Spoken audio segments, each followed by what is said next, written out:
এদের তো এখন স্কুল ছুটি, গরমের ছুটি পড়েছে, সেই জন্য এদের শখ বা ইচ্ছা যেটাই বলতে পারো হলো যে আমরা ফিস্ট করব। ওদের মধ্যে একটা ডিসিশন হলো যে আমরা ফিস্ট করবো, সেই জন্য ফিস্ট করেছিল আর আমার বাড়িতেই করেছিল। সেইগুলোই আমি বেড়ে দিচ্ছিলাম। ওরা তো একটা বাচ্চা ছেলেরা পারবে না, তাই আমি বেড়ে দিচ্ছিলাম। ছেলে আছে, ছেলের সব বন্ধুরাও আছে।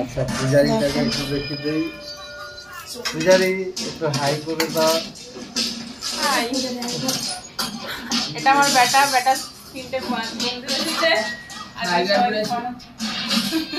তোমাদের সঙ্গে এদেরকে পরিচয় করে দিচ্ছি, আর একটু বেশি লজ্জা হয়ে যাচ্ছে। যাই হোক, এটা ছোট্ট একটা ব্লগ ছিল।